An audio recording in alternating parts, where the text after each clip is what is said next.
Hello, welcome to the SEDA webinar, Carbon Trading, Shifting Responsibility. It's great you've all come. It's actually completely booked out, which is very exciting.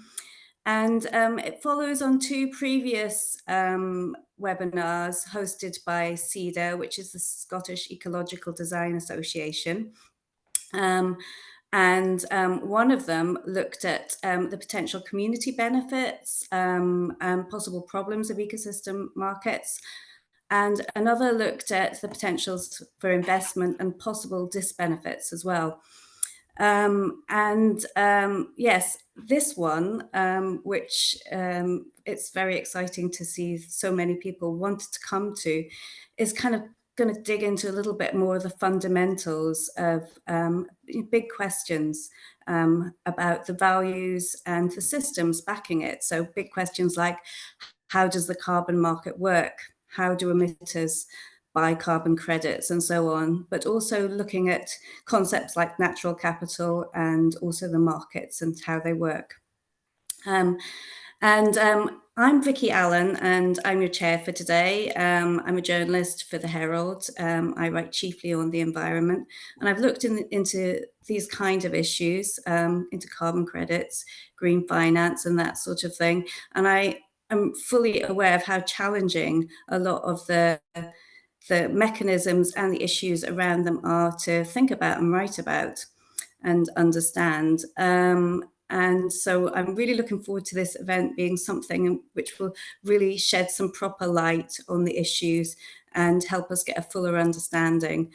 I'm going to read out a little bit of just the sort of general instructions on how the webinar is going to go, the arrangements. So if you just hang on a second, I am just getting that in front of me. So the webinar is going to be recorded, and as you've probably already seen, it's possibly be shared on the SEDA website. We'd like to encourage you, the audience, to keep your cameras on unless you prefer not to be recorded, and please stay muted unless asking a question. You're also welcome to introduce yourself in the chat. So the format this afternoon is going to be slightly different from previous SEDA events in that after the panel members have finished, so we'll have each of the panel members will chat for a while for 10 minutes each. We'll be opening the discussion to you, and we welcome your contributions, your questions, you're also very welcome not just to put them in the chat, but to raise your hands via the Zoom raise hand tool during the discussion, and I'll call you out if I want you to contribute your question that way. But you're also still welcome to put your questions in the chat as well. And it's also possible that the chat itself will be shared by SEDA, so you might want to think about that as well. In terms of how we conduct the chat, it'd be best if you put your contributions addressed to everyone rather than individual members of the channel of the panel. That way the back of house team can sort of collate them a bit more and bring together different themes and points. We will then conclude with each panelist responding to the discussion, summing up and answering any specific questions made to them. I'll make a few closing remarks, and then we'll aim to finish by about 6:30 this evening. And just we'll have a little, very short comfort break after the panelists have chatted. So if you do need to get away for a couple of minutes, there's an opportunity then. Anyway, so I'll start by introducing the panel, and our first contributor who's up just now is Ian Rappel, and he's an activist, a geographer and conservation ecologist. He's worked in conservation for NGOs and academia since 1993. He's had an eventful career which has involved him in a wide range of issues, from trawler-bound dolphin bycatch surveys to the biodiversity impact of the World Bank. And among the things that he's written about is he's contributed articles about the failure of the concept of natural capital to publications such as System Change, Not Climate Change. And it's about this that Ian will speak this afternoon. So introducing Ian, who'll chat now. Off you go. Okay. Evening, everybody.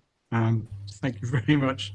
The first thing to say is thanks very much for the invitation. I'm not in Scotland, and you might pick up from my accent that I'm Welsh. I'm phoning in from the Brecon Beacons, where the issues that you're discussing actually are very relevant because of the ecological characteristics of the landscape around me, dominated by upland and sheep farming, and under the same sort of objective pressures, if you like, for land to be moved across to tree planting schemes and rewilding and all these sorts of things that seem to be coming down our way, pulling land out of production into these programs of carbon sequestration under general sort of carbon offsetting and biodiversity offsetting mechanisms. So there is some relevance geographically, but solidarity from Wales to you all. And what I want to do really is give if you like, a bit of a history, because I don't know how anybody else is feeling on this call, but there's always been some confusion in my mind as to why the market and market mechanisms that have brought us, in effect, to this point of crisis are now being promoted as the solutions. I don't, at one level, I'm confused as to why environmentalism has been, if you like, the last horse into the neoliberal stable, even as that stable is collapsing and the economic models that it's based on are evidently not working and causing permanent cycles of crisis across the world. So what I want to do is sort of trace, if you like, how it is that environmentalism could have got to this point, and then put forward some very loose suggestions about how we can sort of push back a little, and then leave that there. But a critique of natural capital and of offsetting will be within that, hopefully. Some of it goes back, I think, to Rio '92, the Earth Summit, and the rise of the kind of modern environmental movement, where there were decisions at that level in this kind of warm glow of post-Cold War optimism. There were decisions to split this planetary crisis that we were starting to enter in a very clear way, split it into particular issues, so biodiversity, climate change, those sorts of things. And I think we can trace some of the reasons we've got to the point we are now to that kind of Western science-centric approach of dividing things up, disciplinary boundaries, and breaking that general crisis into particular issues. And I think there was a great deal of optimism, if people remember Rio '92, a lot of optimism around the concept of sustainable development, a lot of sense that we were going to be able to solve all of these environmental problems through these great programs of work funded by the World Bank and others. By 1999, all of that optimism had completely gone. And what was very obvious to the environmental movement at that time is that in those sort of 8-9 years, the ramping up of globalization of capitalism, of neoliberal agenda being effectively forced on the world through World Bank and the IMF and others, was resulting in a very significant environmental crisis. We saw increased levels of biodiversity loss, increased levels of deforestation, and no slowing down in terms of the amount of carbon dioxide going into the atmosphere. So there was a very sharp critique by the end of that decade that was wrapped up with the sort of anti-capitalist movement, the anti-globalization movement, that was arguing very strongly that the system was problematic at the very least, but actually was leading to these problems getting worse. And then something that I don't think anybody could have predicted happened, it came onto the world stage, which was that the entire world was thrown into a state of war. And after 9/11, we had an entire decade where the environmental agenda simply disappeared. It disappeared from our sight, but it didn't mean that things weren't going on. And what happened in the background is that between sort of 1999, 2000, and for the next 10 years, what was going on at the world scale in terms of the environment was that the agenda became increasingly dominated by neoliberal philosophy. The large NGOs that had come to the fore in 1999 and joined up with anti-poverty groups and those sorts of things were, if you like, starting to become quite disparaging of international efforts and international solidarity, and we're starting to focus on market-based solutions and solutions that would, if you like, dovetail with the capitalist system rather than critique it. So I think by the time we got to 2012, under the final sort of round of the United Nations conferences, we saw a complete slide towards a situation where the multinational corporations that had been critiqued so sharply were seen in a much more favorable light. And all of the governments were aligned around the emerging market solutions to the environmental problems, and that included biodiversity and also climate change. There are a couple of reasons why that was taking place internally. One of them was that the environmental movement itself was moving to the right and becoming more and more corporatized itself. So a lot of those big environmental NGOs started to develop internal, very hierarchical structures to move away from direct intervention with their support base and into a more sort of lobbying atmosphere.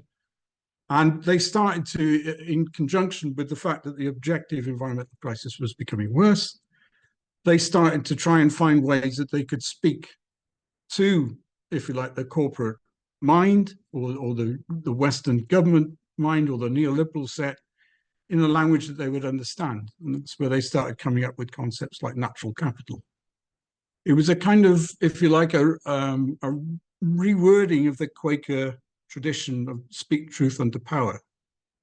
It was an attempt to assign monetary value to nature because it was appearing that all of the attempts to stop the crisis were failing. And that actually, because the environment was seen as a market externality, the best thing to do would be to assign monetary value to the market, to the environment in every form. And then hopefully what would happen is that markets would be developed that would ensure that the environmental problems could be resolved in the context of trade, in the context of free markets and supporting profit and so on. And I think that's led us to the situation we're in today, why we're swimming in this sort of ocean of language around payments for ecosystem services, carbon offsetting, biodiversity offsetting, natural capital accounting, and all these sorts of things, is that there's a, if you like, a kind of hegemony now around mainstream environmental discourse, and that's what most of our governments relate to, and it's a hegemony about the market. It's the belief that the best place for these environmental problems to be resolved is the market. The difficulty, I think, and to be frank about it, is that expecting capitalists through the market to look after the environment is a bit like asking Dracula to look after the blood bank. The motivations of people within markets are not going to be environmental concerns or environmental improvement. They're going to be what they've always been within markets, which is profit and individual competition. And I think the issue now is becoming so big that if we see this as the only solution, and increasingly we get told that there are no alternatives, which is a rewording of the Thatcherite mantra from the 80s, then we will be closing out all different value sets, different cultural associations with nature and the environment and those sorts of things. So we're seeing an increasingly narrow perspective, and there are people who are actually going to benefit from that. one of the groups that are going to benefit very clearly is fossil fuel companies, because even as we continue down this road, they might offset or seek to offset their constant release of fossil fuels into the economy. But offsetting is not a behavioral change. Offsetting is compensation for a continuation of behavior. And I think that's one of the things that we need to be mindful of if we're going to participate in these things, is that all of the big studies on climate change, on biodiversity, and all sorts of things are asking for societal transformative change. And the solutions that are being pushed through these very narrow carbon markets and these very narrow market mechanisms are about continuation of behavior, but with compensation. And I think we should be very skeptical of that sort of philosophical outlook. What can we do about it? Well, just in case it's all just seen as a purely negative thing, what can we do about it? What we, in a way, we have to do is push back against this process, which at the end of the day is a process of commodification of nature and a commodification of environmental problems. In other words, we need to take an approach that decommodifies our response. It means that we should revisit the values that we have around environmentalism, to inject things like intrinsic worth again, and to make sure that things like culture and community and all those other elements are part of the debate, and we don't let purely monetary terms and markets and quantification rule the day in terms of environmental response. We also need a more collaborative approach. So if we're seeing this sort of thing rolling over our landscapes and starting to influence the way that our farmers are pulling land out of production and everything else, we should encourage them to respond to that in a collaborative way, because the system will depend on them doing this as individuals within the market. So actually, we would have a better response if we took a landscape approach or a much larger ecological approach. We need much more holistic campaigning. We shouldn't allow mainstream environmentalism to keep this sort of facade of division. We need to connect everything together again, and need to connect it socially and ecologically and culturally, and start our campaigns and maintain our campaigns on that basis. Not having beaten the motorway in South Wales on the basis of that, I recommend that sort of cross-cutting campaign and a holistic approach. And we also need to take a more bottom-up perspective and allow voices of critique into the system.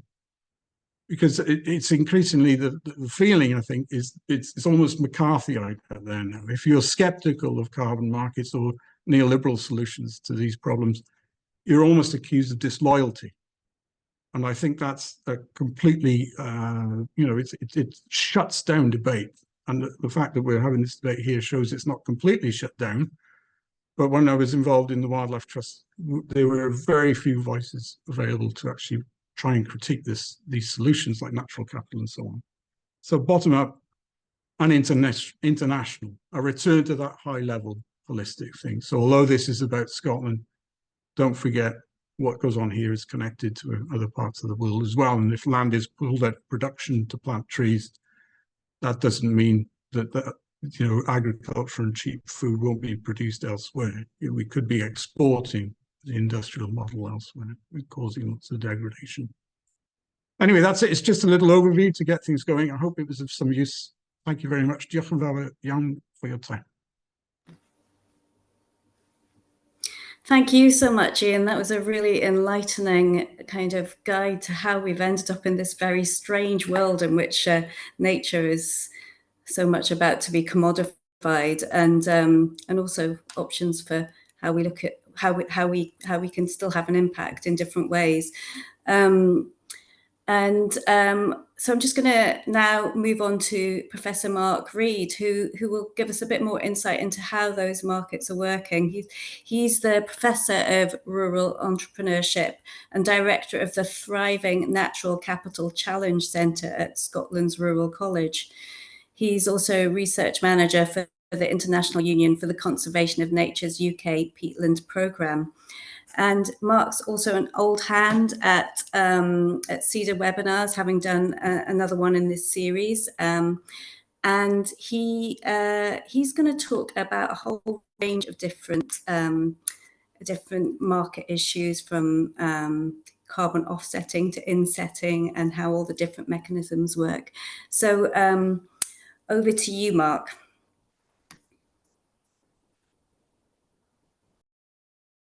Great, thank you very much. So I'm just in the chat going to give you a full list of the various roles that I have. I have conflicts of interest coming out of my ears, and I've concluded that the best solution to this is to have enough conflicts of interest that they all begin to cancel each other out.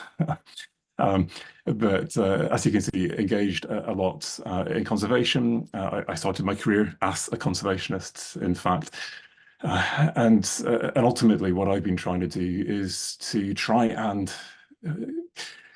tackle the climate and nature crisis at the scale and speed that I think it needs to be tackled at.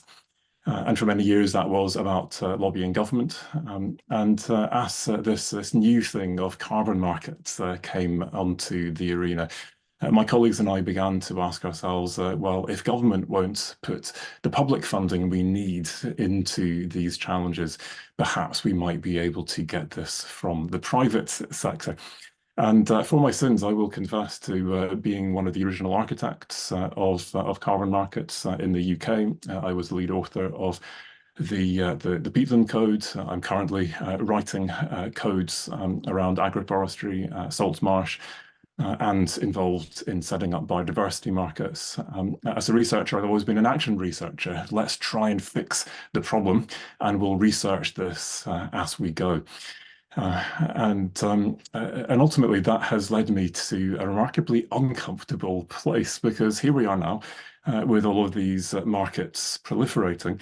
And they are doing some good. We're seeing a scaling of peatland restoration, which is my primary interest, that would not be possible were it not for the engagement with carbon markets, at least not with current levels of government investment.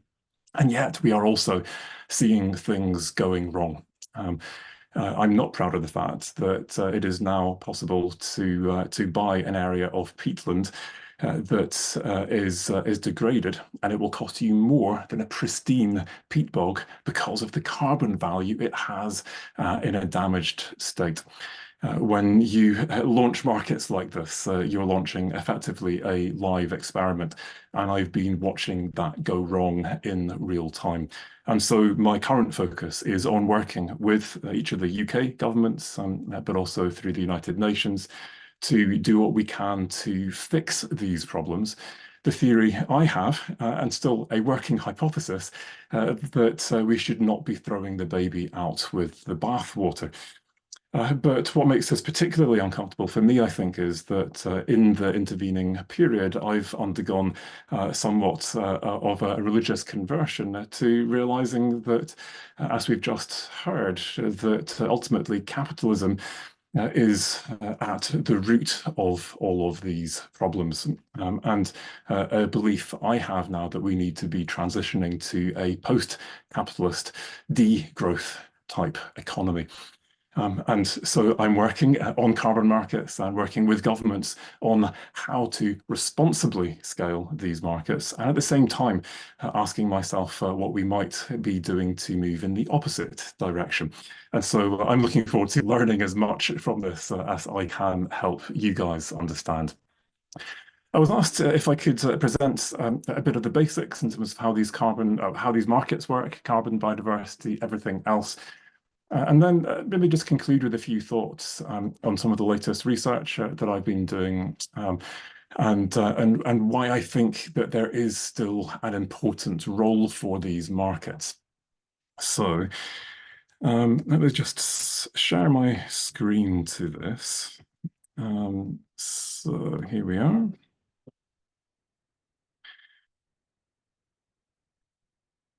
In theory, yes. So first of all, we've got inset markets, if you can call them markets, and offset markets. Insetting is where a company, say a supermarket, sets a net zero target. So we want to have on net zero emissions to the atmosphere by 2050, whatever it might be. And you do everything you can to reduce emissions from your operations, so your lights and fridge doors and all that kind of stuff, your fleet of cars, vans, lorries, etc. And then you move out to what's known as your scope 3 emissions, so your supply chain, and you ask your suppliers, in many cases farmers, to start reducing their emissions as well, because that all counts too. And so the first step is that we reduce emissions across supply chains, and where it's not possible to reduce any further, then we might look to planting trees, hedgerows, restoring peat bogs, and the like. And there's this thing called beyond value chain mitigation that says once you've done everything you can in your own supply chain, you can start working elsewhere in the landscape as well. In terms of offsetting, we've got compliance and voluntary markets. So here are some examples of compliance markets. The point here is that certain types of company typically have to engage with these. So certain kinds of companies that have to be in the emissions trading scheme, developers who have to comply with the requirement to put back more biodiversity than they took away in a development. Controversial and increasingly coming in Scotland as well. But what most of the media attention and I think where most of the concern lies is in voluntary offset markets. And we tend to think about carbon markets, and I've alluded to some of these. I'm involved in most of these areas. But of course, there are also biodiversity, water quality, flood management, and other forms of market as well. So, for example, water companies realizing that instead of just building a new water treatment works, we can actually pay farmers to manage their land more sustainably and put less pollutants into the water. That would be an example of a water quality market. So that's my attempt to provide an overview of the markets as they exist, and I'll give you a link to the paper that comes out of. I guess the message that I want to conclude with is that carbon markets aren't all bad, but they're also not all good. And I want to take a critical approach to this, but I hope a realistic approach as well. I think that we can fix some of the things that are not working, and that high integrity carbon and other forms of ecosystem market can play a role in tackling climate change and nature recovery alongside public investment. I'm not saying that we can let the markets do everything. I believe we need to be ramping up public investment, and that increasing certain kinds of tax may be a way of providing that additional income. Although in reality, these are political decisions we make to decide we don't have enough to invest in climate change and nature recovery. I think a lot of the negative attention has been focused on offset markets. I'm just waiting for the expose on insets. I think that there are even bigger problems of integrity when it comes to insetting.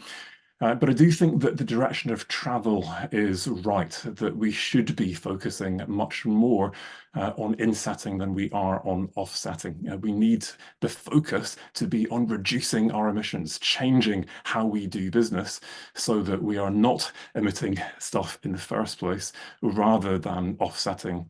And when we do offset, it should only be for our residual emissions. Farmers are particularly concerned about how these markets are developing, especially when it comes to insetting, because they are getting told by the people they're selling their goods to that they have to reduce emissions. And this is no mean feat if you are in farming. It is absolutely possible to reduce, but getting all the way to zero, that's a challenge. And the concern that they have is that increasingly, as discounters and others get involved, that they're not going to get anything for this. This is going to simply be a condition of keeping your contract that you have to be on the journey towards or have reached net zero. And that could be very costly for some farmers. I think that we need to encourage farmers to do the right thing, but I think that we also need to pay them fairly for this. And I'm not sure what some of the other speakers are going to say, but I've been doing work with the Scottish Government recently that's already, before it's been published, getting a lot of criticism, where the idea is that we could use public money to try and de-risk engagement with carbon markets from both farmers and investors. And one of the reasons that I think this is potentially really important is that if we rely on subsidies alone to try and persuade someone to restore a peat bog, then there's a problem, because the World Trade Organization stipulates that you're only allowed to pay for the cost of the work and income foregone. And that means that there's no profit in this for farmers, and most farmers therefore ignore the subsidy. And the result is that Scottish Government is way off its target for restoring peat bogs. We should care about that because peatlands are the UK's largest source of stored terrestrial carbon, sink of terrestrial carbon.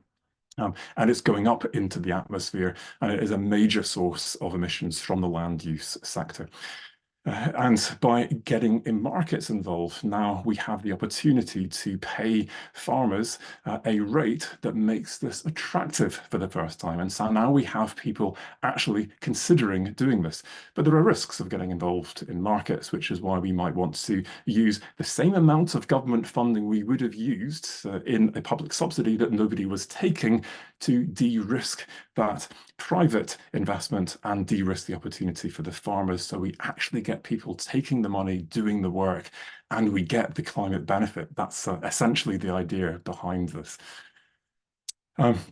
There are huge problems in terms of market integrity and greenwashing, and I don't think I'll just really conclude with these because this is ongoing work.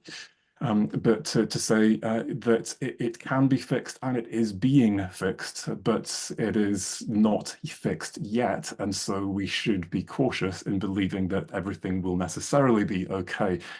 The first issue is greenwashing, the fact that there is currently no legislation that can stop companies from just offsetting their way into the green books. You can have problems with this at the Advertising Standards Authority, depending on how you communicate that.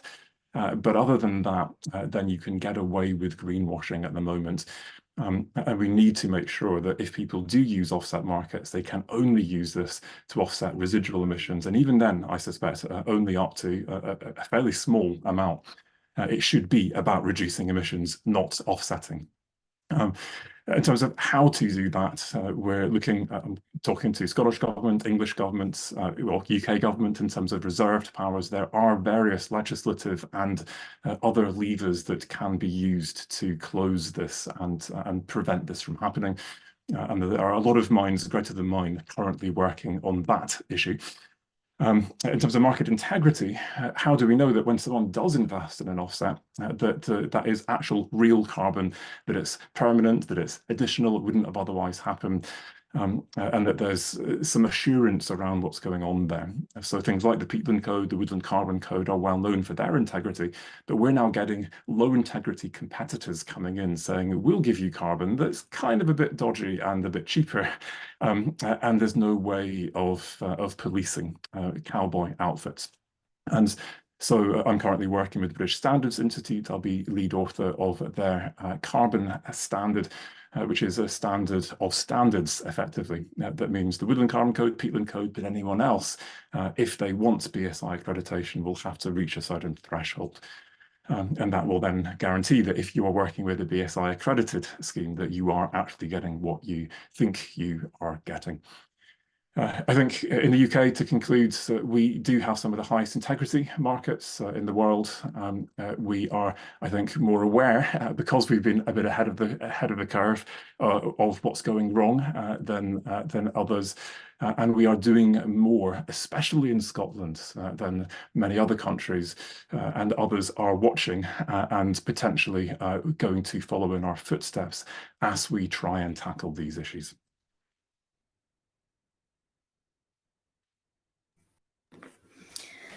Thanks so much, Mark. That was really fascinating kind of glide through how it all works or doesn't quite work, and could possibly work or could maybe not work. But essentially, I like your whole line about how maybe not throwing the baby out with the bathwater. Just moving on now to Andy Whiteman, though, who needs little introduction. He's been a huge voice on land reform, community land rights, questions of governance, and the author of various significant books, including Who Owns Scotland, which he wrote back in 1996. So he's been fighting the long battle, and I like a little line he puts on his bio, which says he remains hopeful of success in countering hegemonic landed power in all its guises. So Andy served as an MSP between 2016 and 2021, and this afternoon, Andy's going to talk us through his kind of critique of carbon trading in Scotland. Off you go, Andy. Thanks very much indeed, Vicky. Can everybody hear me okay? Yeah, great, super. So by way, I'm recovering from a cold, so apologies if I pause now and again to clear my throat. But by way of introduction, I'm not an expert in many of the matters we're discussing here today. I'm a generalist, but I am a specialist in land governance. I'm a graduate in forestry. I campaigned against the flow country planting that Mark was talking about, the biggest carbon sink in Britain, back in the 80s, and got blacklisted from the forest industry as a result. Since the mid-90s, I've been working on land ownership and land governance. I mean, I see that as the kind of power behind land, and it's insufficiently examined. And so that's what I've been doing. I was also, as Vicky says, a legislator for 5 years. So in what I'm going to say, you know, I might be wrong in some of what I say or appear to imply, and I'm very happy to be wrong. I'm delighted when I'm wrong and someone points out I'm wrong and I can move on. I think our political discourse is much poorer from people trying to spin their way out of things rather than just admit they're wrong. Anyway, that's another topic. But I have a genuinely open mind on the central question before us today, because I want more information, I want more discussion, more intelligent discussion about these matters. And my open mind manifests itself in skepticism about the approach being developed in Scotland, but it's not closed to potential solutions. My skepticism is driven by, in part, for example, by seeing Royal Dutch Shell and the Scottish Government working together on carbon credits, which Royal Dutch Shell used to support their customer loyalty program, which was found to be misleading by the Dutch Advertising Authority, etc. And I think examples like that, you know, because they involve a government, are not great. You know, we need to be really be careful about these cases because they colour public perception for good or ill. So first of all, I believe the following things, and this is important to say, I think. We need private finance to restore nature. I also believe that land and how we manage and govern it is central to the climate challenge. I also believe that land governance is not, and never has been, up to this task, and it needs radical overhaul. And finally, in these kind of belief statements, and if you take nothing else away from me, just take this one. The policy, such as it is on natural capital and carbon credits, etc., is too partial, it's too reactive, it's too disjointed to currently make any coherent logical sense or to provide a clear and unambiguous role in reaching net zero. I'm not convinced we have a holistic policy in place. And that's my one takeaway, or you can take away if you forget everything else. Now, there's two contextual points I want to make as well before making 5 observations and then concluding. So my first contextual point is on the question of net zero. Now, as we know, the extent to which the planet continues to warm is determined by the balance between cumulative carbon or greenhouse gas emissions on the one hand, and the various sinks, the oceans, vegetation on the other. And net zero is a concept which describes the state in which both of these balance each other out. and as much greenhouse gases are being sequestered as are being emitted. I mean, it'll never be perfectly the same, but it's broadly the same. Now, as I understand, and this is where I may be wrong, and I think we need some clarity, net zero as a policy goal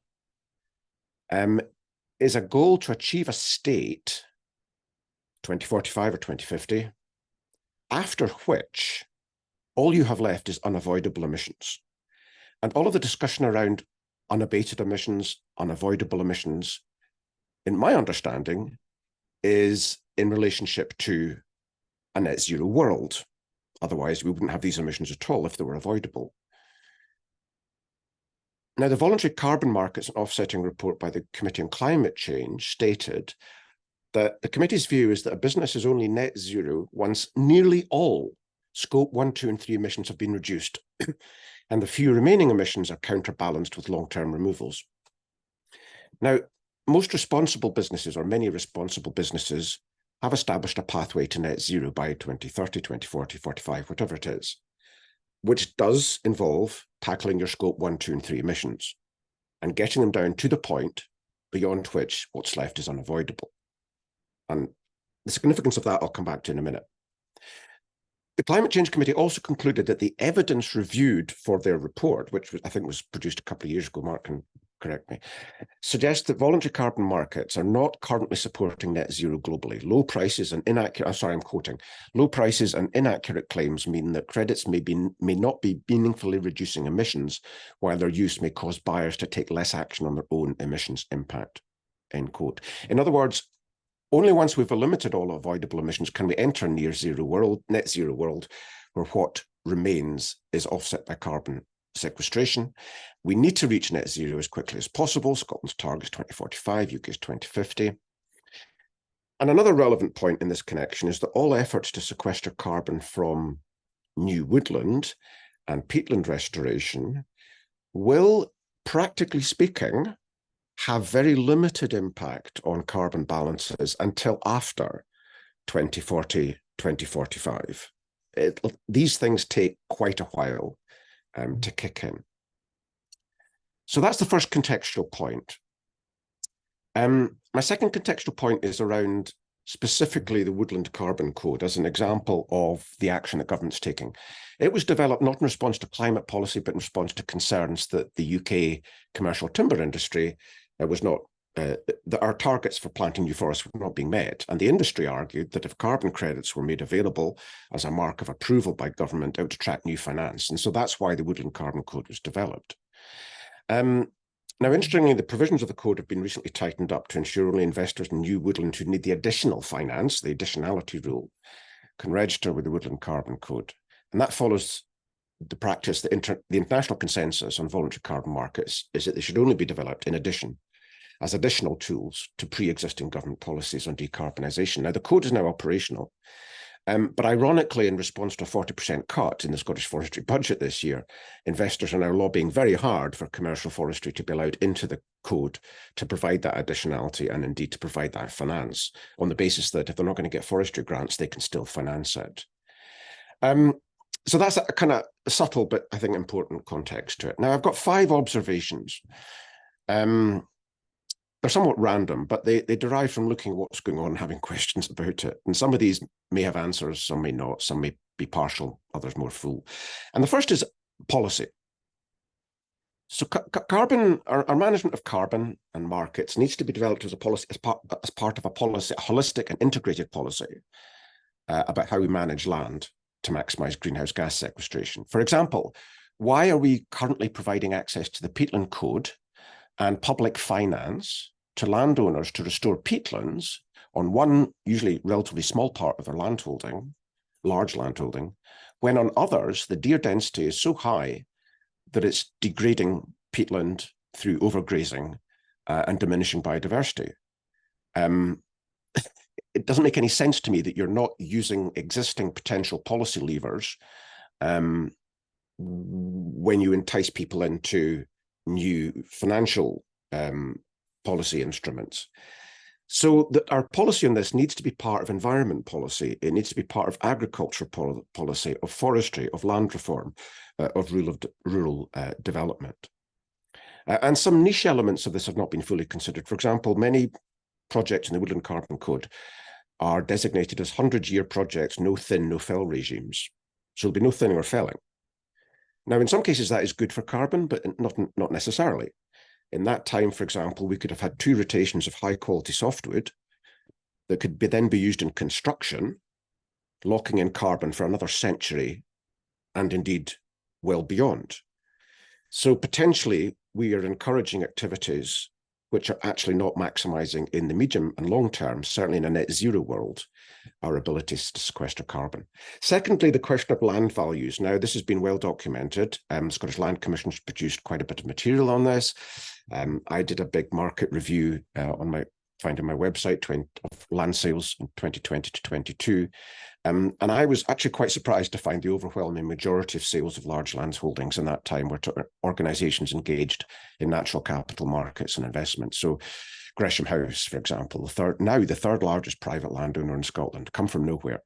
The Foresight Group in the Shard in London, rapidly acquiring farms, whole farms across the country. Farm workers going out of a job. Auchencairn Forest Limited Liability Partnership, Oxygen Conservation, TOF Corporate Trustee Limited, which is the corporate trustee of the Oxford University Endowment Management Company, which manages funds owned by the University of Oxford. This is the biggest and most rapid change in land ownership in Scotland since I'm not quite sure when, possibly the 80s and the last big gold rush into forestry. The third observation is about net zero pathways, and Mark's already alluded to this. I mean, some of these companies are involved in greenwashing. Some use offsetting as part of a marketing scheme. Buy a packet of biscuits, we'll plant a tree. The most responsible ones are using it as part of their pathway to net zero. But as I said at the outset, in my quote from the Climate Change Committee, even responsible companies with a pathway to net zero by 2045 or 2050 are doing all they can in any one year to curb their emissions and then offsetting the remainder through carbon credits, which is not what the Committing Climate Change understanding or reporting is what they're actually for. For example, the Foresight Group I've just mentioned, their annual report for 2022 describes how they've reduced their baseline, but they'll be purchasing offsets for 2020. Are offsets to be used for offsetting existing emissions that will be avoidable, or are they designed for the net zero world? According to the Woodland Carbon Code, they're designed for now. They're guaranteed, that the Carbon Code says, and you can use them against your current year's emission. Official Scottish Government policy is the same. Fourth observation, dodgy data, the £20 billion finance gap, widely reported, now discredited because it includes the acquisition of land. We need to be much, much more careful about the credibility we give, that ministers give to these kind of figures. And fifthly, wider government policy. I've already alluded to an example around deer and peatland, for example. But there's a whole number of cross-compliance conditions could be put in place to impose, to gain entry to woodland carbon markets. Because, for example, the current carbon rush in land acquisitions is cutting directly across land reform policy. It couldn't be more directly across it, but it needs to be part of it, but it's not. So in conclusion, I remain open-minded, but I have questions. And until those are addressed, I remain sceptical. Government's very busy developing financial pathways for investors. Mark alluded to some of those. But I think we need a lot more transparency, a lot more discussion, and a lot more joined up thinking. Thank you.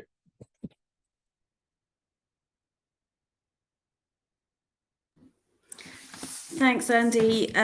Yes, another really fascinating chat, and always interesting, because I often think when I'm writing stories on climate that everything comes back, maybe not everything, but a lot of things come back to land and land governance. So really always interesting to hear your point of view on this. I'm just going to move to Alistair McIntosh, also very familiar, I'm sure, to many of you, regular contributor to radio and other media. He is a pioneer of land reform in Scotland.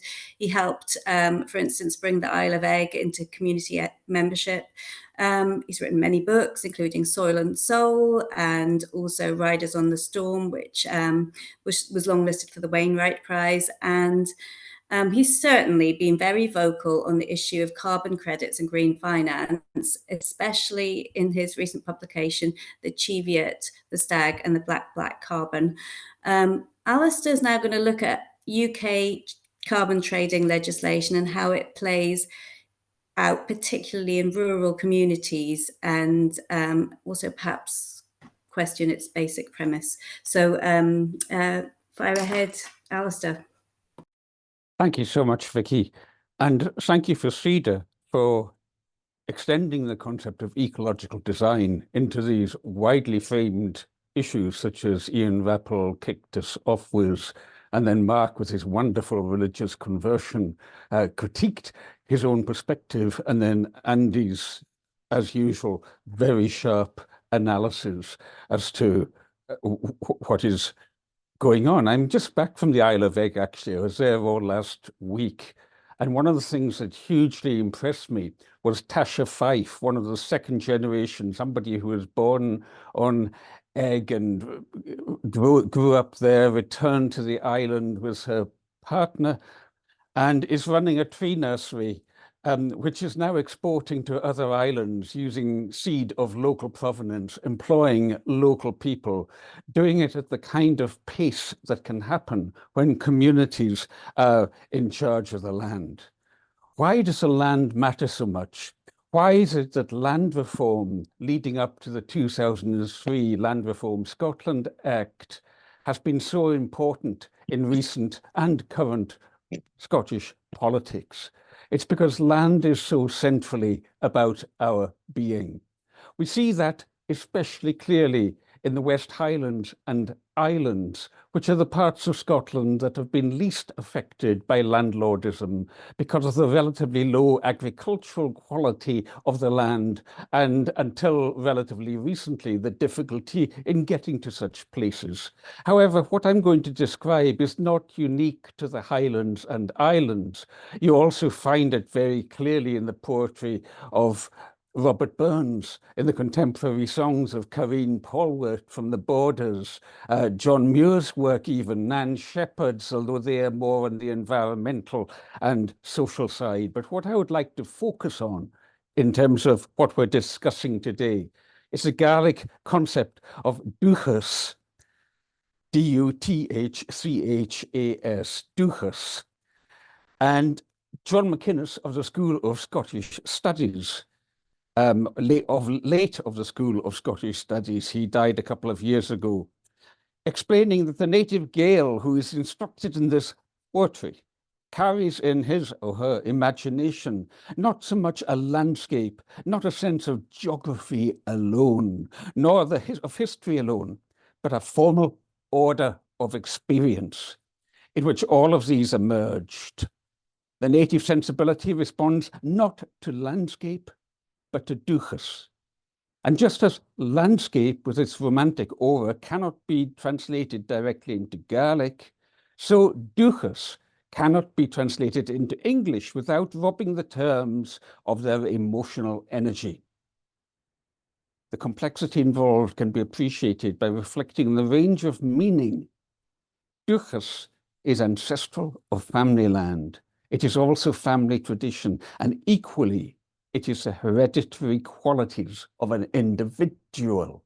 In other words, we are looking here in Scotland at a culture in which who we are as people and the land in which we have or find, if we are a New Scot, the land in which we find our provenance, our place of belonging, is not just geographical, but also psychological, I would suggest even spiritual.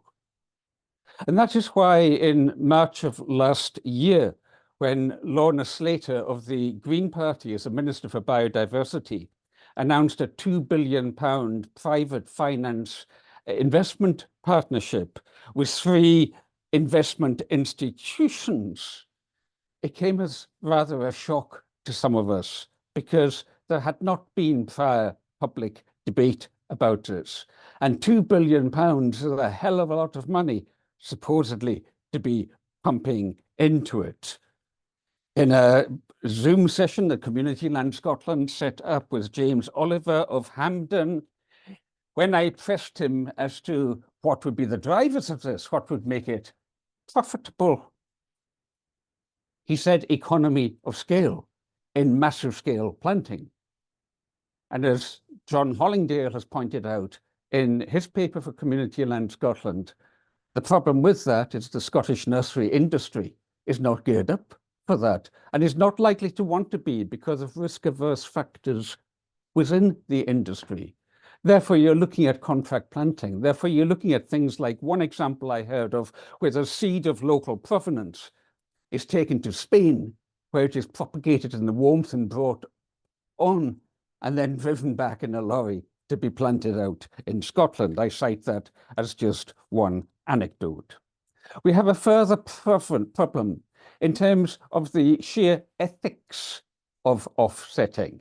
After all, we are saying it is okay to burn a ton of coal that has sat in the ground for 300 million years, or a ton of oil that has sat in the ground also for a very long period of time, provided you offset it with a ton of free carbon, which may or may not still be around in the anything between 35 and 100 years project duration under the Woodland Carbon Code. Is that really okay? Kevin Anderson, who is one of Britain's leading climate change authorities, formerly director of the Tyndale Centre, said offsetting is worse than doing nothing. It is without scientific legitimacy. It is dangerously misleading and almost certainly contributes to a net increase in the absolute rate of global emissions growth. Greenwashing, because it is a salve to conscience to think you can burn fossil fuels and replace it by looking after a patch of trees, which would once pre-industrially have covered the earth anyway. Why is this a problem for communities? Why does it cut across their duchas deeper than conventional land ownership?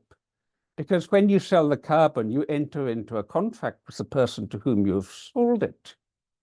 Therefore, as in the recently updated Woodland Carbon Code provisions, it points out that if you do not keep on using the land for trees, then you have to compensate the person to whom you sold the carbon. But moreover, the condition of permanence is built in through presumptions in the UK system that once put over to forestry or woodland, land will continue to be used as such. You can, however, according to the Woodland Carbon Code, release up to a hectare or half a hectare of its protected land without having to do an environmental impact assessment. And I would simply point out that when such as Brewdog fences a 15 square mile area around Aviemore and lets it loose to rewilding or the Lost Forest or whatever they call it, you don't need very many 1 hectare plots capable of supporting 30 nice houses in a little scheme to be able to get your money back. To what extent is this a foil for land speculation, especially as Ian pointed out, in such an unstable world where investors around the world are looking for places where they can put their money for long-term security.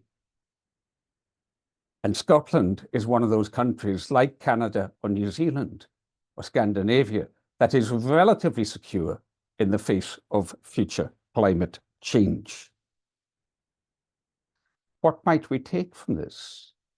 From the point of view of communities, it is deeply destabilizing when green lairds parachute in and say, I'm going to rewild you, and that will be for permanence, even if I sell the land and clear off. That is why I've proposed in my Community Land Scotland paper a threefold system of recognizing bronze standard as conventional land ownership, where communities have very little power. Recognizing as gold standard community land reform, and remember that we now have very nearly 3% of Scotland under community tenure such as I just described on egg, with some 500 land trusts of varying sizes. But perhaps making the best of what we can out of this, we can also recognise an in-between silver standard, such as the Tevalach Initiative have negotiated with Jeremy Leggett, where they have a memorandum of understanding which offers them, subject to agreement with the UK Investment Bank, which has put in nearly all the money for the 10 million odd pound purchase, a figure I would point out for a mere 2,500 acres, which is the same as the annual budget of the Scottish Land Fund, subject to approval with the Infrastructure Bank, the UK Infrastructure Bank. Jeremy Leggett of Highlands Rewilding has offered to sell the community land at economic valuation. That's not nothing, because normally it would be at a speculative valuation. Offered security of tenure. That's not nothing, especially if you're a tenant farmer, because in the borders now, tenant farmers are deeply worried about proposal for large-scale rewilding there. And I know from the inside that little concern is being given by those planning such rewilding as to their security, because tenant farming does not equate well with planting the place out to sell the carbon.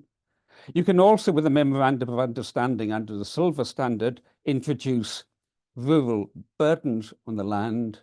And you can also have a local management committee, as has been set up in Tevalach. So I would say it's not all cloud. There is silver lining here. This can be used to leverage community agency.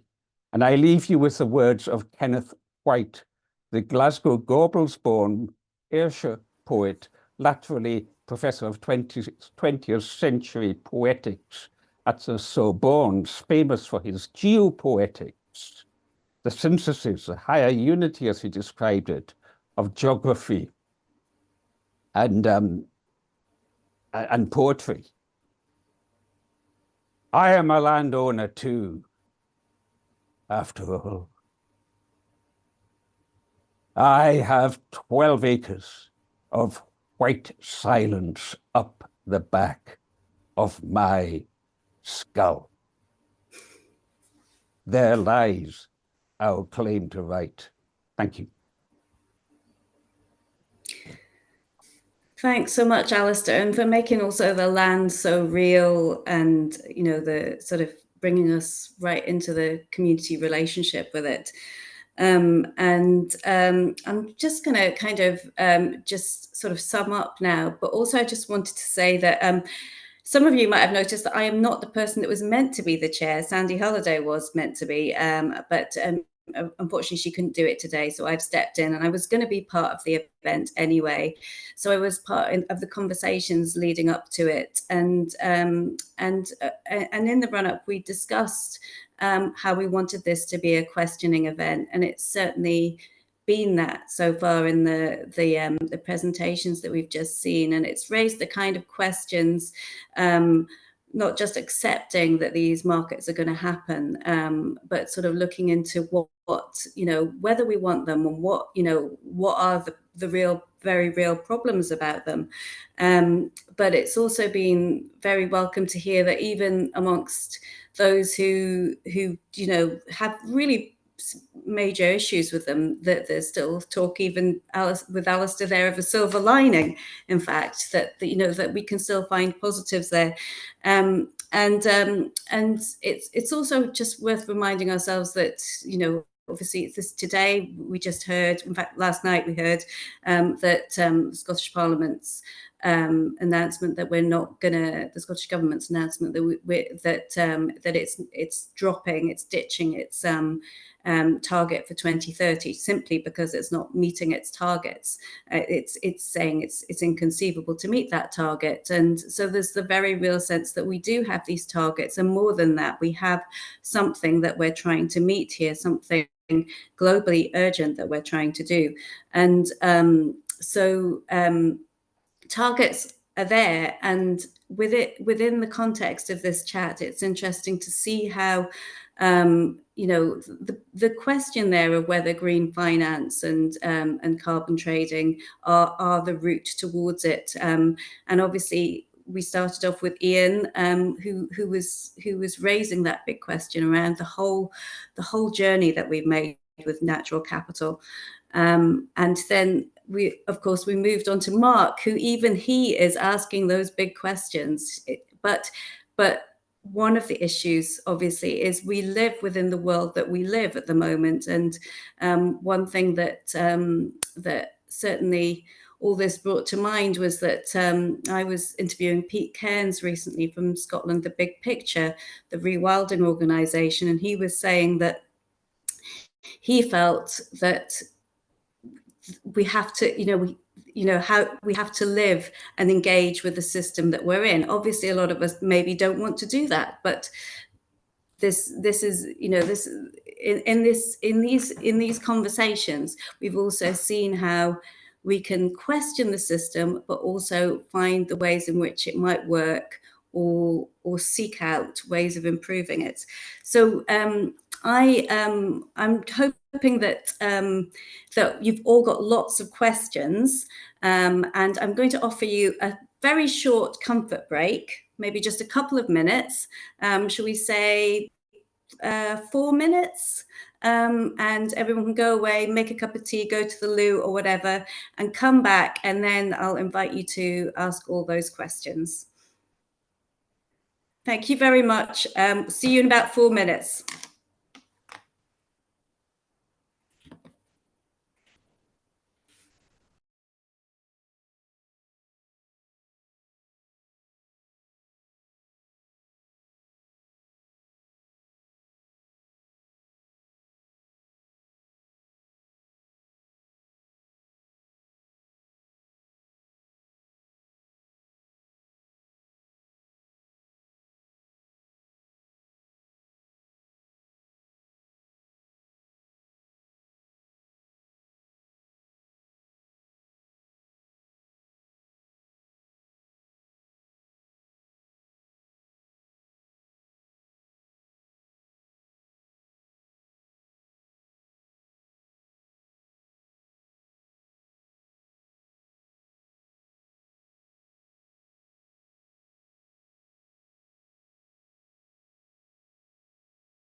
So welcome back, everyone. I'm now going to try and spot who might have a hand up. So I actually have never done this challenge before, of looking across a gallery to try and find if anyone's done their sign.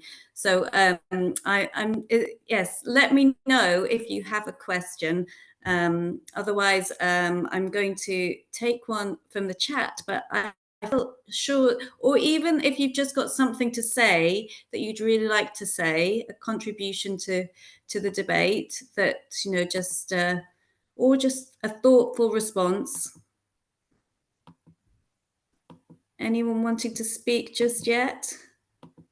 If not, I'm gonna just go for this. Also, if anyone in the back of house actually notices anyone. Oh yes, Nick, let's go ahead, Nick. Do I have to unmute you? Yeah. Hi.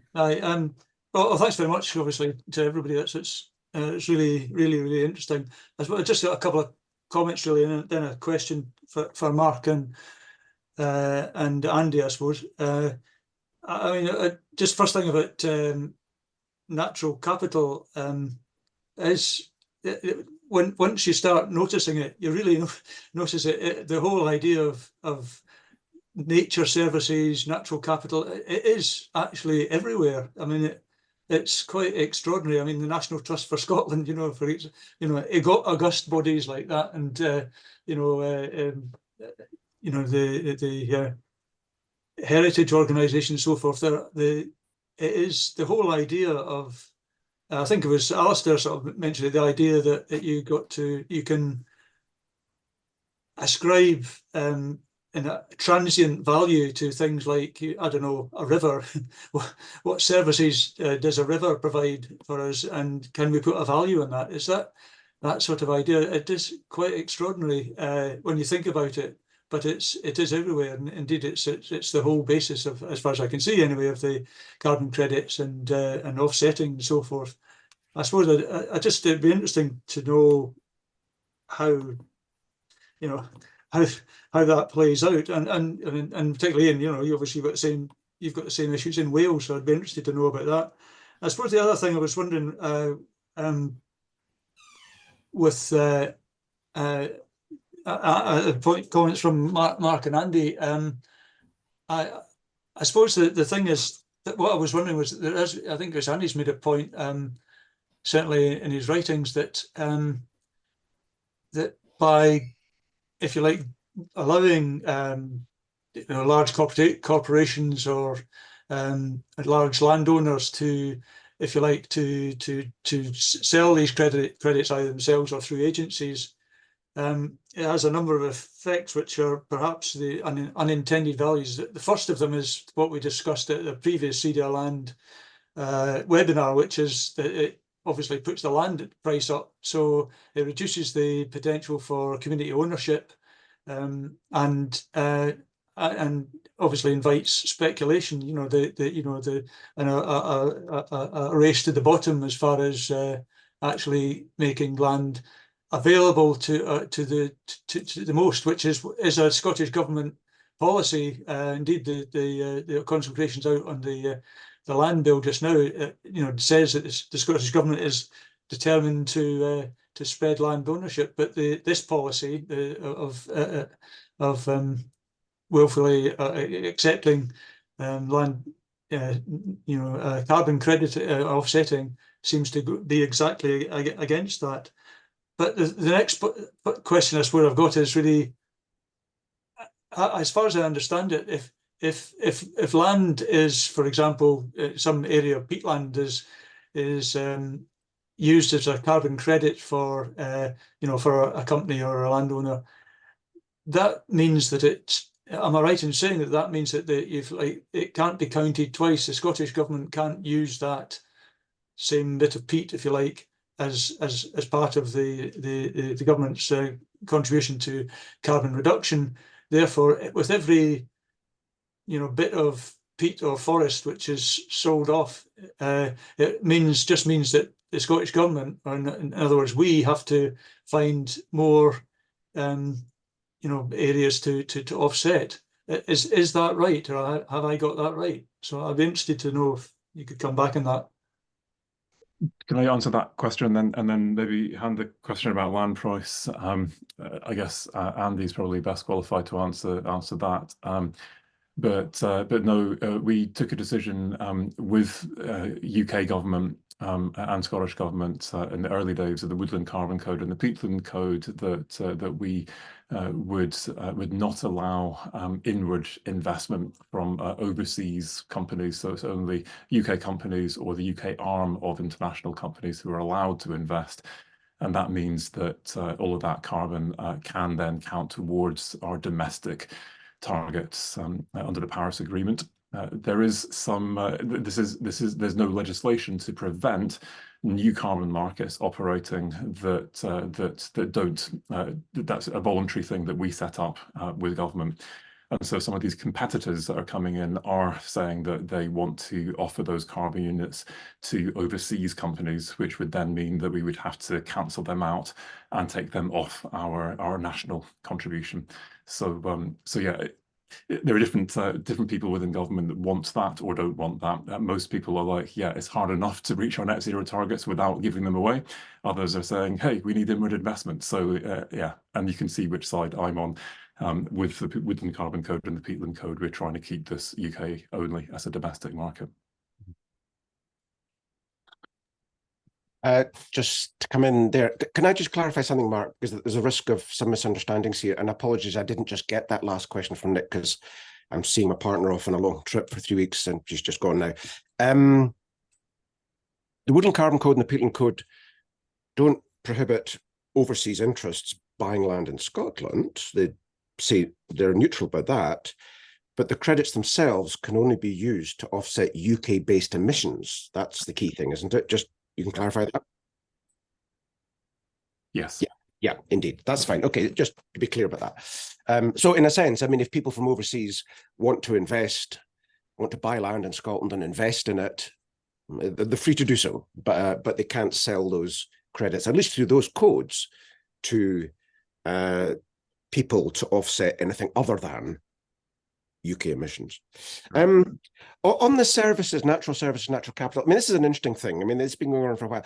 I'm very relaxed about these terms. What I'm not relaxed about, or rather, I'm relaxed about these terms, but I think we have to be careful what we mean when we use them. So for a long, long time, the reason that natural capital was introduced to the debate around environmental politics, and Ian might know more about this than I, was that, for a long time, our natural capital, and it is a stock of wealth, of soils and water bodies and forests and wetlands and biodiversity and all the rest of it, was being depleted, and there was no cost to doing that. People could simply cut down forests or pollute water, and they externalized those costs. And the theory was to give those a value. So water has a value. Clean water has a huge value. Forests have massive values. The idea was to give them a value, and the theory then being was you couldn't simply externalize the costs. Now, I don't think that's ever really happened, but that was the theory, and to an extent that is quite sound. The financialization of nature is something else. So I just think we have to be careful about how we use these terms. On the land values, I mean, there's actually, of all the, and I've been looking at large land sales over the last few years, and you can read my blog and see about it, but there's the idea that this is pricing communities out is theoretical, in the sense that all the land that's being sold, there's no communities would have been interested in this. I mean, the one big parcel of land that was sold in the past 4 or 5 years by Buccleuch Estates in Dumfriesshire, where a large part went to Langham, the Taris Valley community initiative there, is the one kind of exception that in a sense proves the rule. And as I understand it, they, was partly financed through the sale of carbon credits. They are, by and large, communities are not wanting large areas of relatively poor quality land. I mean, it's not kind of thing they're in the market for. So, but having said that, I think the big impact is it's just pushing up land values and prices downhill. It's coming downhill. So, good farms are now being sold to natural capital speculators in some instances, and taking it completely out of agricultural production, and people are losing their jobs. And these are big decisions to take a whole farm ecosystem whatever we think about modern farming, it's on a journey to take a whole farm ecosystem completely out of agriculture and then pack it full of trees. Many of us have been criticizing this approach for donkey's years, and yet there's no regulation of that. And that's where I think we have to be very, very careful about how the land market's operating, how the price signals are operating. I mean, only radical land reform can deal with that, and the bill has nothing in that. Although today an announcement was made that the Scottish Government over the summer is going to explore more intensely the idea of a carbon tax. But again, that'll be linked to large land holdings, not necessarily small ones. So there are some moves in this direction, but ultimately, it's only when we begin to effectively use fiscal tools to capture some of this, what is effectively socially created wealth, that we'll be able to clamp down on speculative land values, because speculative land values are damaging because they essentially divert money that might be used for real investment. They divert it into transfer payments to the previous owner. So that's what happens. Somebody pays £20 million for an estate, that goes to the previous owner, and they go away, and I don't know what they do with it. They buy a yacht, they retire, they build a house, they spend it, they move abroad. I don't know. They do what they like with it. So that money is not available. Whereas if we had a much better system of regulated land sales and a better system of tax, we'd be able to socialize a lot of that 20 million and use it for productive purposes. I'll stop there. Thanks, Andy. I now see that there are a couple of people with their hands up. So Ian Rappel, one of our contributors, obviously, you've got your hand up. And then I see there's Roland as well. I'll move to you after, okay? No, Ian's pointed to you, Roland. So maybe you go ahead. I have unmuted already in anticipation. But can I just draw to your attention in the chat David Finley's question, because this is highly pertinent. But what I'm going to say in a way feeds into his question, which I refer to it to start with. I've been involved with the Royal Meteorological Society in a project since COP26 looking at all curricula in the light of the climate and nature emergencies. Particular focus I've been onto is that of economics curricula. And this now harps back to what Andy Whiteman was saying earlier on in relation to the taken as read that we've got to work within the system as it is, and totally accept today, tomorrow, and in the short term, we're doing that, and there have been good examples given today. But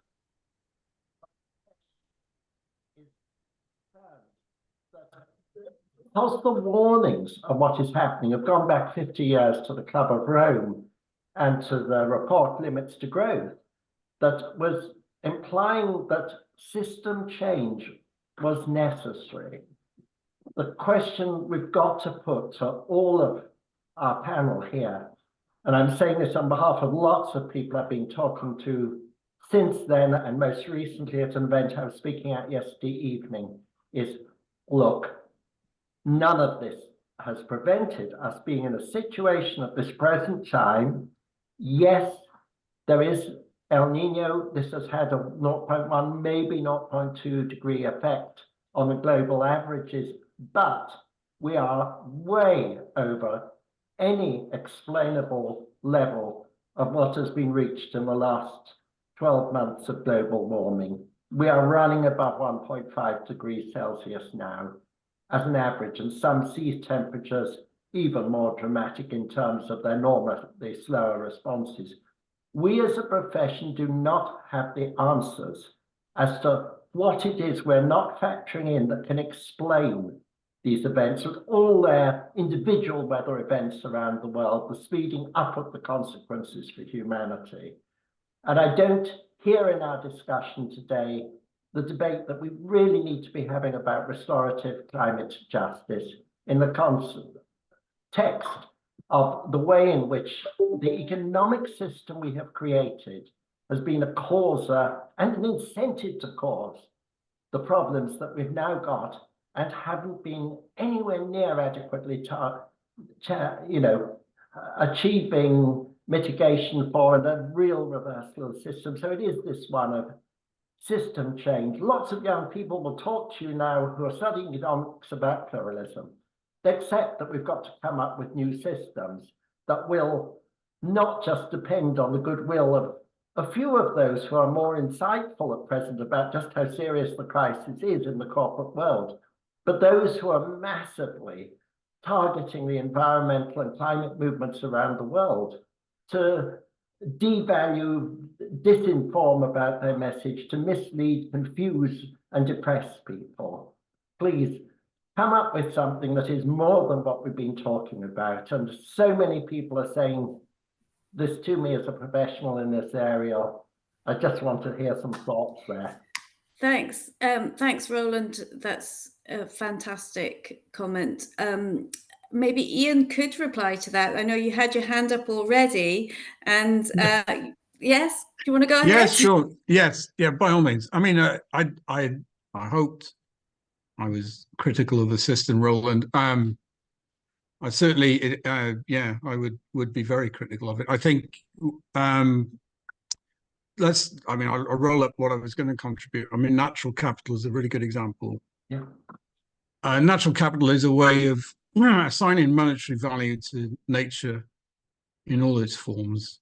And yes, as Andy said, it's the bedrock. I mean, our society is entirely formed by our interaction and our exploitation or partnership with nature. That's the basis of all human societies going back throughout our history. And anybody who thinks that we can not engage with nature in that way and have nature as the basis for our society is probably Elon Musk, and he's welcome to go to Mars and, to just die, because that's what would happen to him. I think the thing to remember is the way that natural capital is assessed has to do with what I talked about, that very narrow lens of respectability that the economics system forces on us.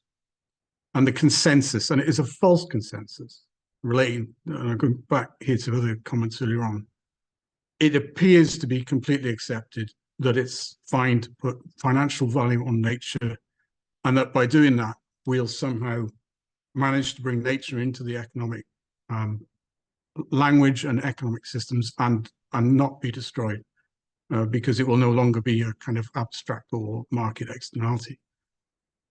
But we don't have economics in that abstract sense. Economics lands within society, and we have a class whose, dominant approach towards the world is to maximize profit for their own gain. So that's the reality, the power reality that things like natural capital land in. And you end up in a situation where actually, instead of valuing the full suite of nature, which incidentally could be up to 30 million species that we would have to find economic valuation for, they will focus on narrow and simplistic things like ecosystem services. And if we only preserve the nature that capital can see through this kind of simplified approach, we'll find out it's not actually that much. Because what neoliberalism and capitalism prefers is a very simplistic system that preferably kicks nature out of the picture altogether and replaces its functions with other arms of industrial capitalism. And that's why intensive agriculture is in the way that appears. I mean, it's an extension of all of the industries that were developed in the Second World War to fight each other. The tanks became tractor factories. The oil exploration became chemicals, fertilizers, and that sort of stuff. And we have this dysfunctional food system that is based on a mythology that we can separate ourselves from nature. Natural capital is an attempt to bring it back in, but it's landing in that context. And it means it doesn't represent the full value system of nature, even in and of itself. It's very partial. And I think we just need to be more critical and push back. The good news for Roland and others is the amount of environmentalism from below that is responding to this is huge. And I would direct you to a book that's just been published by an American scholar called Ashley Dawson. I'll put it in the text later on. And it's called Environmentalism from Below. And he goes through all of the different environmental issues and looks at the groundswell of opposition, everything from Extinction Rebellion in the West to huge upheavals from organizations like La Via Campesina, which I noticed the Crofters are members of in Scotland. So there's an enormous groundswell of opposition from below, but it just doesn't get into the mainstream because the mainstream's already convinced itself through this sort of false consensus that actually we just need more neoliberalism. We need to privatize, we need markets and that sort of thing. And why I particularly welcome this session is because this is a rare opportunity to critique that at that general level and say there are other values to be considered. There are intergenerational values to be considered in a world that's shifting and changing all the time. I'm tipping into the rhetorical, and I apologize for that, but I'm Welsh, so that's what we do. I give ground, I think it's Kenneth next, and I'm sorry, I'll be quiet for a long time. Yeah, yeah, it would be great if Kenneth could speak next. But although I did wonder if you wanted anyone else to address that question, if there was any other panel member who wanted to speak on that one. Maybe we just go to Kenneth, and we can maybe return to that. Okay, go Kenneth. Hello. No, thanks to all the speakers. It's been really interesting. So I'll offer you a very short meditation, which ends in a question, which is, I'm thinking about some of the different landscapes that we have in Scotland. So let's say we've got a virgin peat bog. It's full of carbon that is unemitted, one might say. Its capacity to absorb new carbon is essentially zero. So the idea of selling the carbon that's in that bog is a bit of a farce. You have a degraded peat bog. I think Mark kind of made this point. And let's say you buy it and you take responsibility for restoring it, and then that has some capacity to absorb carbon. So maybe you can kind of sell that reasonably. But then you get into the sort of the more problematic stuff, like in a forest context, where you're sort of locking land up and you're saying we're going to grow a bunch of trees and we're going to leave them standing. But as Andy points out, even from a carbon point of view, that's actually not potentially the optimal solution, because if instead you were to, in a reasonably sustainable way, because, you can manage timber forestry in a reasonably sustainable way if you balance it with other stuff and accept a slightly lower kind of timber yield, you can fell some of that timber and incorporate it into buildings, which may stand for 200 years, and that may actually lock the carbon up more effectively for longer and more carbon, because you do several generations of trees, that's several generations worth of carbon going into buildings, kind of thing. And then you've got this sort of distortive effect of global capital markets looking for places to come and buy offsets, and places like Scotland and then the Canadas and the New Zealands, etc., kind of look quite attractive from this point of view as well. So, to get a bit radical, is there a case for adopting a position that says no, because we think it's dubious from a carbon point of view and because it has the potential to be distorting to the optimal use of land in Scotland? We're going to ban land-based carbon offsets. And what we have to remember as an addendum to this is that kind of land-based solutions are not the only game in town as far as carbon offsets go. There are chemical processes that we can also use to sequester carbon. But I'd be interested to hear the panel's view on that. Is the issue such that we should just be banning land-based carbon offsets? I'm not sure who wants to answer that. I mean, maybe Mark, even though he is at the centre of the peatland code, etc. Is it one you want to answer, or does someone else want to take it? Yeah, I would love to answer this. So first of all, the peatland code is based on avoided emissions. So a degraded peat bog is losing carbon to the atmosphere. Some of it's washing down streams, some of it's dissolving into streams, some of it's going up into the atmosphere. And by restoring that bog, you stop that carbon from being lost, and you do so fairly immediately. There's a bit of a methane spike, but it's much quicker in terms of its climate benefits than planting a tree, I would argue. But that's the basis. There is an element of carbon sequestration, but it's small. You're looking at 1 millimetre per year as an average figure. And so there are projects I'm involved in that are looking at how we might be able to supercharge that sequestration. But yeah, it's essentially avoided emissions. In terms of trees, I agree. The studies are quite clear on this. Commercial forestry through multiple rotations is better for the climate, but there's a big if that carbon goes into long-term storage, for example, in construction. And the problem is that you can't guarantee where that wood is going to go. And so, so my understanding is that's the reason behind the decision in the Woodland Carbon Code. And yeah, ban land-based carbon offsets. The issue that you've got is that the land use sector is amongst the most recalcitrant. If you look at the announcements yesterday, today, around why we are missing our targets in Scotland, one of the two biggest problem sectors is the land use sector, and that includes forestry and peatlands. And by not allowing us to use those markets, you just make that job even harder. Fair enough, there are other drivers that will drive woodland creation, but when it comes to peatlands, we know that farmers, landowners are simply not taking up the incentives voluntarily.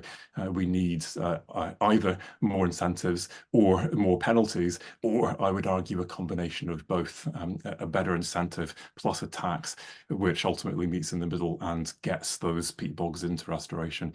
I think we need to really double down on the land use sector, and so therefore I would argue you're just making a difficult job harder by banning this. Okay, it looks like Andy wants to also maybe come in on that, and Ian maybe as well, but let's start with Andy.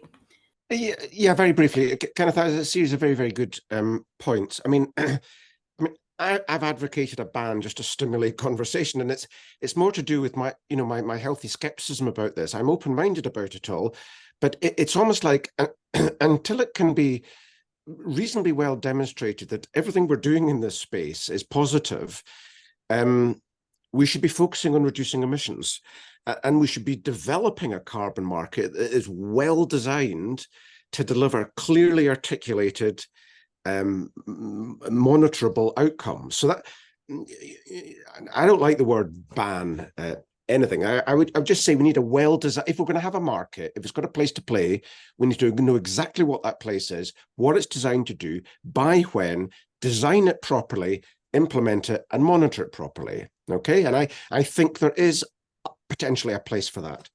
The forestry and peatland distinction that Mark pointed out is really, really important in this, and a lot of people don't get it. I mean, if we've got a limited amount of resources, we should put it all, that's a bit silly, but we should be putting everything we possibly can into stopping peatlands degrading, because they are direct emissions. Our peatlands are emitting now, as we speak in this conference, and we should be stopping that, almost with emergency measures. I mean, government's got compulsory purchase, but you don't need that. I mean, I think government should have the power to move in and just do the bare minimum necessary to halt the degradation of the worst peatlands. I also agree with Mark that we need, incentives and sticks, and that's why I can't remember if I did mention the compulsory land management plans in the land reform bill are potentially the most revolutionary bit of this bill. Because if you have compulsory plans, I mean, it's very thin what will be in this plan and what the penalties are for non-compliance and all the rest of it. Never mind, that can all be tightened up. If you have compulsory management plans, which I think you should have, I mean, I think the ownership of land that's beyond what you immediately need, as it were, is a privilege and a responsibility. And with the rights you have go responsibilities. And I think one of those responsibilities is to be accountable to society about what you're doing with it. And broadly speaking, to meet society's expectations of what that land should be used for. I say broadly because we need freedom of choice around the margins. And one of the most critical things is, in medicine, we talk about do no harm. In land, we should say do not pollute. That's the first thing you must do. And that is your duty as an owner. It comes from the privilege of ownership. It doesn't come from incentives or anything like that. It comes from your duty as an owner. So I'd like to see that hardwired into the tenure system. That's not going to happen fast. But that's an important point Mark makes about peat in that context. Just finally, on the woodland thing, there are studies emerging now. There's analyses that Scottish Government's looking at, Mark may be aware of some of them, that shows that the carbon sequestration potential of our woodlands and forests in Scotland are not as much as we have been presuming on the basis of science. Science is improving all the time. And the second final point I'd make about that is, someone mentioned the Brewdog catastrophe in Aviemore, the lost forest. We're spending hundreds of thousands of pounds. They're spending hundreds of thousands of pounds on planting trees, over half of which have died. What Mr. Paulson, the wealthy Danish billionaire, has shown in Glenfesh is you don't need to plant any trees. Scotland is alive with areas that are ready to be reforested if the trees are given half a chance. And that half a chance is about reducing browsing pressure from domestic and non-domestic animals. And places like Glenfesh is principally getting wild red deer numbers down. And if you do that, the forest bounces back. Now, there's cost associated with that, but let's spend our valuable, scarce resources on that, because by and large, those trees don't die. Trees that naturally regenerate do not die. Some of them do, modest numbers do, but vast swathes do not. It's just what nature does well. And that gets back to joining this all up in a big policy that ties together land. I mean, there's a question in the chat about farms. I mean, I think we should have a policy. You shouldn't be able to buy whole farms and plant them. And the reason you can is because there are farmers willing to sell them. Let's not beat about the bush about that. But that fundamentally is because it's a completely unregulated market, as the whole land market is. So this whole thing is being driven by financial interests, and government is essentially paying catch up in a huge amount of area. And to an extent, a ban, a pause, call it what you will, a slight rowing back would give government time to catch up with what is a policy that's being driven hell for leather by commercial interests, which might end up in a good place, might end up in a bad place, or a mixture. Yeah, I'm aware that both Ian and Alistair have their hands up, but I'm just wondering, because we only have so much time, if there's one more question, and then both of you, because I'm going to ask you all to kind of say your final bit of stuff, all panelists, could reply to this last question, also bearing in mind if there is another question from anyone, I just want to get it out there, just give one more chance for a contribution. Is there anyone else wants to contribute just before we do that?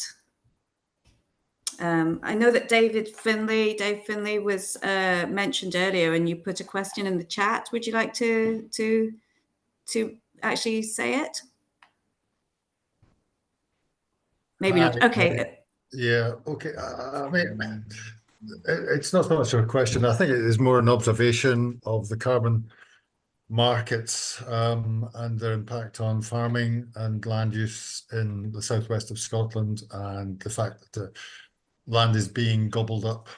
Marginal uplands are being gobbled up by, these are small family farms, by corporates who are turning them into wall-to-wall Sitka because they're trading those carbon credits, and ultimately in 3 years' time, 30 years' time, they will have a timber product, which sure they will replant that, and we don't know what's going to happen to that timber. I was just asking for an observation from the panel, and I think Andy and others have covered this topic. There needs to be more regulation. There needs to be more control. There needs to be a policy, a joined-up policy that is connecting land use with the objectives of Scottish society, and we don't seem to have that at the moment. Thank you. Yeah, we could go to Alistair now. You don't necessarily have to respond to that comment. You can do your response that you were going to do earlier if you want. But you're muted. I think it might have been David who said in the chat earlier about knowing 6 farms that had changed hands near him recently, small family farms. 3 had gone over to Sitka spruce and the other to big dairy. And at the heart of what we've been hearing today, as I have heard it and also seen elsewhere, is a wholesale political failure to grapple with this as a political problem and try instead to displace it onto capital markets with a haplessness that has failed to understand how good those capital markets are at running circles around well-meaning people.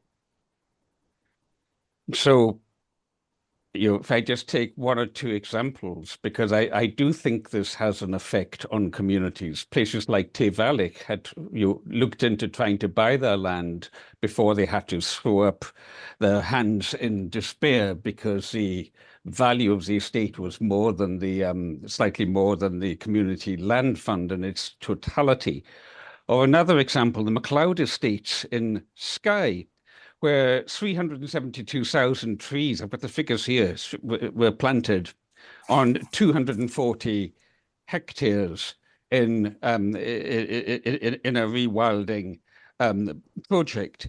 Now that's 600 acres, which, if you're talking about housing, you're talking at something like 7 houses per per acre.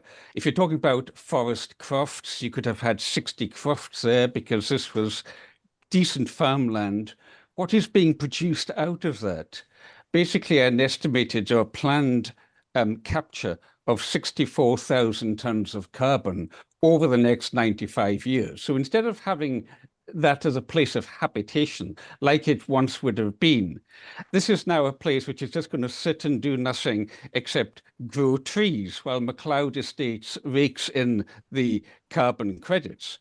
What does 64,000 tons of carbon represent? I did the sums, you'll find it in my report. It is the equivalent of 40 jumbo jet flights returned to Sydney. That is the cost of trading off our land in these capital markets. Capital markets are not place sensitive. If we had more time, I would flash up on my screen slides of what had been extensively worked peat areas in the Isle of Lewis, where I'm from, images from around 1990. And when you compare Google Earth then with Google Earth now, or I know from my own experience of driving past the place all the time, much of that has renovated naturally. Peat bog regrows naturally, unless it's on a slope, and particularly unless it's been ploughed deep for something like Sitka spruce planting. And what happens is that you get local people looking at this and thinking, this is just one huge big scam. Not only are they taking away our sense of history and our sense of belonging, because each of those peat cutting areas belong to a family, but they're raking money out of it and meanwhile bumping up the price so that in the case of the East Harris Trust, the Bays of Harris Trust, a fledgling community land trust that is attempting to buy its land out, the landowner came back to them last year and said, sorry, folks, but I'm going to have to revalue the estate because I now realize that the carbon has got value from the peatlands. In other words, the very peat cuttings that the people of that place had ancestrally do is now being priced against them in terms of upping the value of their land. So this is what happens when you set markets loose. This is what the cost is of not having a competent political situation in place that takes hold of it. And as Andy has been suggesting in his various blogs, legislates instead of relying or trying to put its faith in the markets. Thanks, Alistair. I think what I'm going to do is just get everyone else to just do their sort of final remarks, and I think I'll first go to Mark. Maybe are you ready to do that? Yes, I can do that. I'll actually use it to answer Beth's question further up the chat that we never got round to, which was saying, yeah, rural land use partnerships are bought into this model, and that's problematic. I will confess to having done training in how to access natural capital markets for the 5 pilots, and yet I'm going to give a fairly upbeat conclusion that I think that the imminent announcement, hopefully, of the rollout of RLUPs, as they're called, abbreviated, is real cause for hope, because I think that one of the most effective ways of managing these markets and their outcomes is to do so at a landscape scale. recognising that real landscapes have different habitats and services all interacting with each other, potentially trading off each other, and that you need to look at this in a much more holistic way. And the RLUPs put communities at the heart of how that planning is done.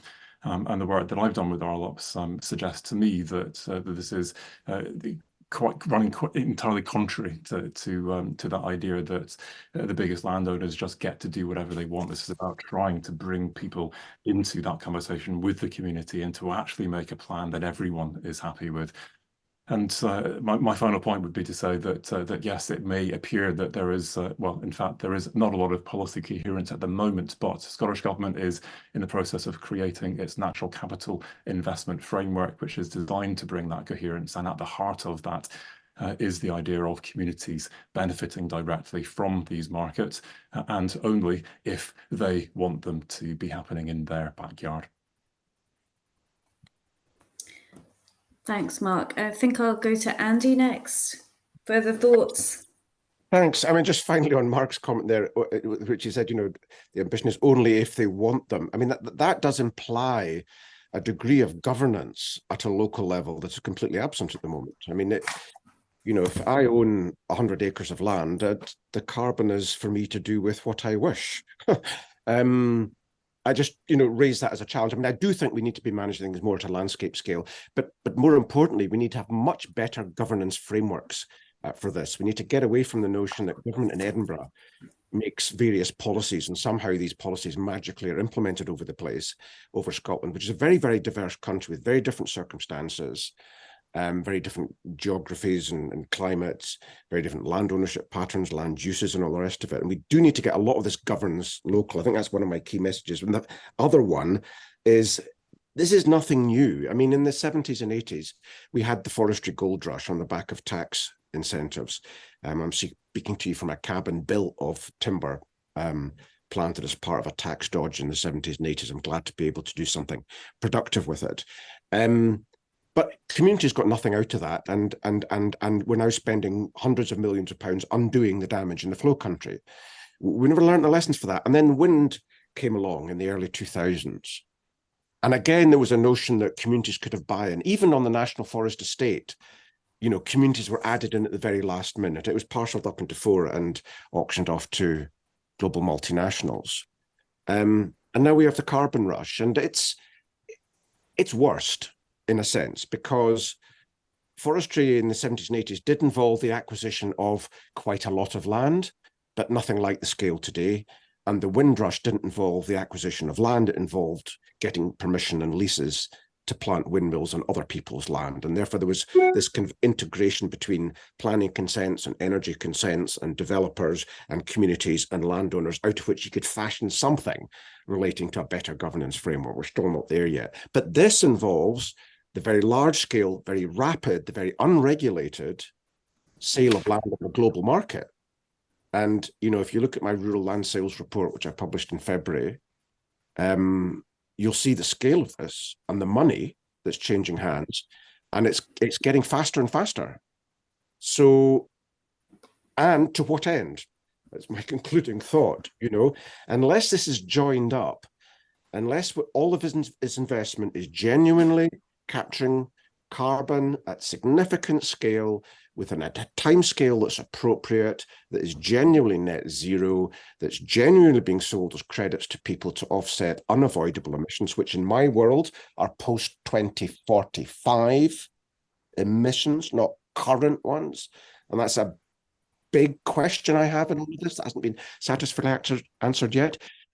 Then we should be seeking to curtail what's going on, because what is happening in conclusion, sorry, it's my fourth conclusion, is we have finance moving in a space in Scotland, which is one of the few globally completely unregulated spaces where people can come and buy as much as they like, no questions asked, within a very, very good, firm legal framework the UK has. And government is playing catch up. And I think government needs to stop playing catch up. It needs to get on the front foot. We all need to get on the front foot and say, what is it we want out of here, and what role can responsible private finance play in that? And I think there is a role, but I'm not sure we've got it yet. Thanks, Andy. As you say, still big questions not asked in this conversation, but we're coming close to an end. And I'll just go to Ian actually for your final just remarks on this. Okay. I think Andy's point about this not being new is perhaps one of the critical ones. I think what's slightly confusing for me as a Welshman sort of sitting outside Scotland is that you've already experienced the impact of markets and commodification on land and what that does. You've experienced it over and over again with highland clearances. You've experienced it with as Andy was pointing out, the impact of the forestry bubble. You're going to experience it again with this. This is often compared to the Wild West.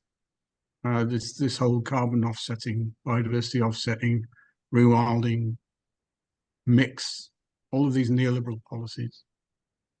And that's usually because it sounds anarchic and there's wheeler dealers in the middle of it and everything else. But actually the most significant comparison to the Wild West is that this is a process of settler colonialism.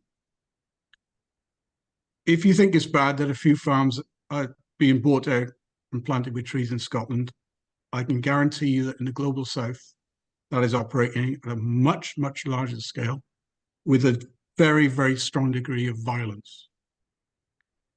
So what we've seen is this process of offsetting, which is just a way in which fossil fuel companies and other large corporations and states, and we should remember that the military is one of the biggest carbon producers in the world, can carry on doing what they're doing.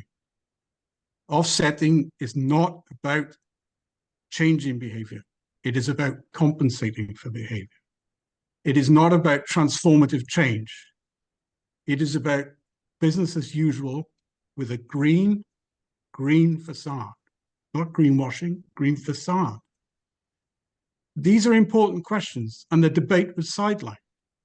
This is a false consensus. It's top down. It's led by corporates who know very well what they're doing, are constantly out there trying to access new oil fields off the coast of Scotland and other things like that. So they're pressing the accelerator on climate change and at the same time displacing, if you like, the correctives for that and making claims about offsetting that I don't know, but I suspect will not stand the test of time. And a generation from now, when the world is being reconfigured, we're going to have to face the consequences of blindly accepting this agenda rather than vigorously interrogating it, internationalizing it, and connecting it to the positive alternatives, like agroecology. You know, people like Fraser Darling showed in Scotland that you could produce food on apparently marginal land. We're going to be one of the only parts of the world that will be able to produce food at this rate. We have if you like, a responsibility to think intergenerationally and to look back into history for our lessons around these issues. So it's a general appeal, because the process is going on out here as well. I mean, it's monopoly capital playing out here. The small farmers are going to the wall. They got agents running up and down their tracks, offering them £20,000 a hectare to plant trees. There's eucalyptus trees being planted just north of Dartmoor. You know, these are not sustainable and viable options. These are quick fix solutions that have no real meaning because this is a temporary store of carbon set against the constant release of fossil fuels. There's enormous activity from the bottom up, and we should connect with that. And we should join critique with the alternatives like agroecology and other things, because that's the responsible thing to do when we're assessing something like this false consensus, this neoliberal solutions to neoliberal problems. Diolch yn fawr iawn am popeth. Thank you very much for inviting me. I hope to carry on the conversation with you all, but thank you. Thank you so much, Ian. Some very powerful stuff that I'll definitely be mulling over from all our panelists today, and fantastic questions from the audience. Again, really thoughtful. Obviously, unfortunately, we haven't. You know, we could go on for hours and there's so much more discussion that could be had, but you know, I'm sure that will continue out there in the world. And the as I said earlier, the webinar will be shared, and I think probably the chat as well. So thank you all so much, and have a good rest of the evening.